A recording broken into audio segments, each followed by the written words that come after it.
people in the world here today helping. You've got Tom Chenal, one of the top 10 network marketers in the world, not just Young Jeff, even in the world. And Denise, top 10 business women in the world.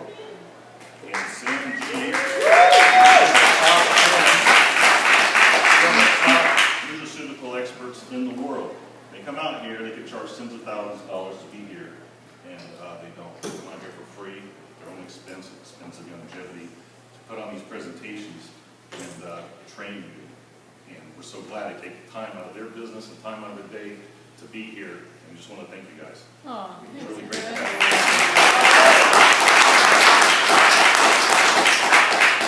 I'll jump right in. This is my part one. I could have called this image, how to build your image, how to make your personal branding, business building one-on-one. But this is what you need to do before you go out. Before you go out and start building your business, you got to get yourself ready for it. So I came up with this series. I've been to a whole bunch of CEO leadership schools, conventions. I've come to Tom's house. I spent 3 days with Blake Graham at the Mastermind event in Houston. And I've read all the books they told me to read and studied, and came up with all the things I wish somebody had told me 10 years ago. Because really, it's all about making the mistakes and getting the experience to do this business. And I realized after several years looking at this information, I've been doing it wrong. And I don't want you to do what I did. So I'm going to jump in with building your personal branding or your identity. And as Tom said yesterday, we're going to go from being product jockeys to network marketers. And that's a big leap of going from sales pitches to building relationships. And that's what the sales is basically all about, is a relationship between you and the person that you're trying to help. So with that, I'm going to go into, you see that page? It's my first time using PowerPoint. I slapped this together Friday night. So if it's blurry out of pictures upside down, it's something that's good. I don't want to know. First, believe in yourself and that you can succeed.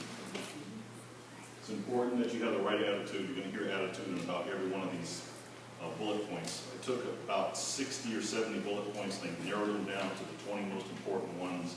Some were real similar, and these come from different areas of business. So I had to tailor them to meet what I think network marketing is about. And it's subjective. It's my personal opinion. And Tom can come up here and go, "Oh, you got it all." Hopefully, it's everything you taught me, Tom. So hopefully, it's not too bad. Okay.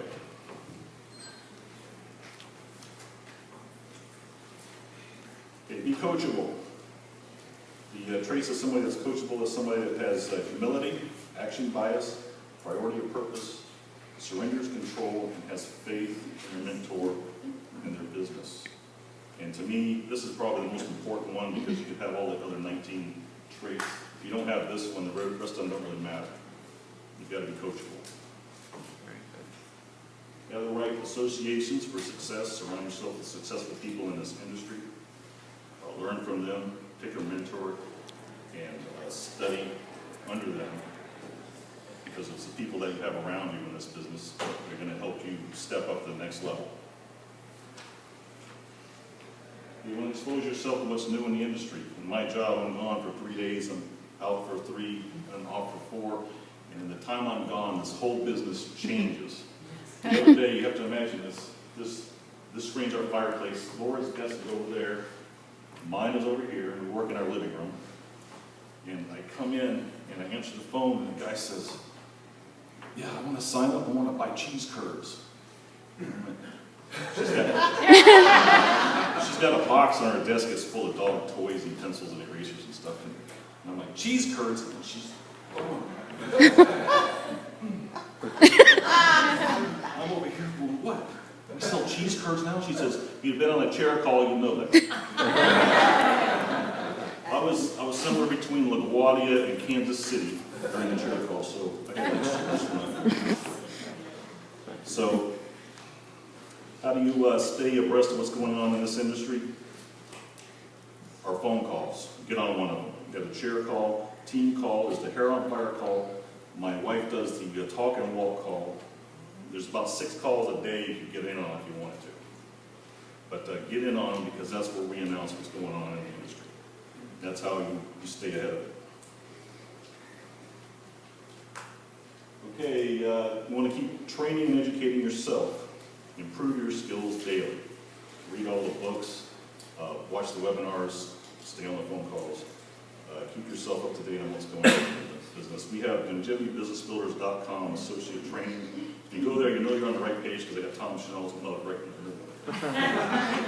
Trainer of the Year. So, stay abreast of what's going on and train. Read the books, ask questions. Print out my 6-part series of building your business.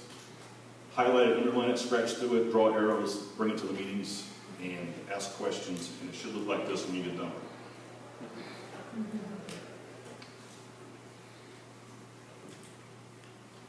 All right. Become valuable to your customers and your industry. Be somebody that they can go to. If they need something, you don't have to have all the answers, but know where you can go to get them. Know who you can call. And be of value, give value to the business. Don't just pass it on to someone else. That's cute. Okay, have answers. You're going to have answers. Your prospects and your customers, your downline, or know where to go. I was just talking about know who to call or where you can get that information from. You don't have to have all the answers. You can't be the expert. I tried knowing all the products and what was in them. I tried to memorize a compensation plan. I tried a whole bunch of things, and I really couldn't remember it all. But I know where to get it. So that was the most important thing. So I sort of gravitated toward the networking side of it because it seemed to be natural. So you got to go with what you're good at. Opportunities. Recognize your opportunities. Richard Branson, the guy who runs Virgin Atlantic Airways, once said about opportunities, seize an opportunity, then figure out later how you're going to do it. Don't have a guy call you and say, yeah, I want to sign up for the CEO Mega Pack. And I'm going to really run off with this business. And you tell them, I'm going to watch a webinar tomorrow on how to do that. I'll call you back. Do not do that. Get a 3-way call with somebody, and we'll talk you through how to sign them up. You don't want to let the opportunity escape you. Also take advantage of opportunities when they arise. Bill Gates went to a meeting once, I think it was with a big company like IBM or something, and he walks in and says, I've got a computer system, it's really, really neat.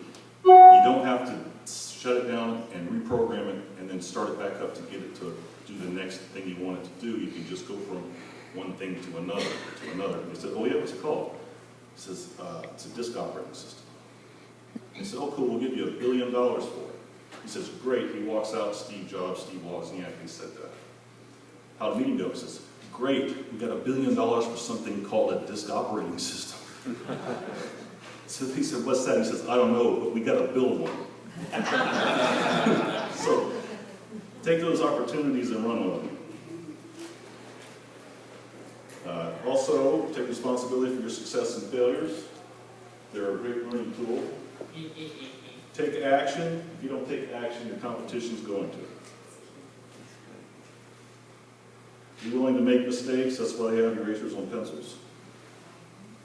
They're the #1 training tool. And it's a little bit uncomfortable to make mistakes, but you get used to it. Take risk. That means stepping out of your comfort zone. You got to take a little risk. You take a risk, and you will reap the rewards. Focus. If you're one of these people that has 3 network marketing businesses going, and the kids have soccer practice, and you've got a job, and you've got a spouse you're dealing with, and you're worried about this and that, you're not going to do well at this business because you've got too many things going. You got to focus. Have a garage sale.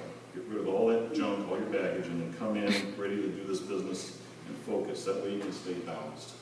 You got to balance your time, balance your energy, and if you don't, you're not going to do very well. Invest in yourself and your business. It's the best investment you'll ever make. Investments pay you back. Expenses don't. That's the invest in yourself, invest in your business.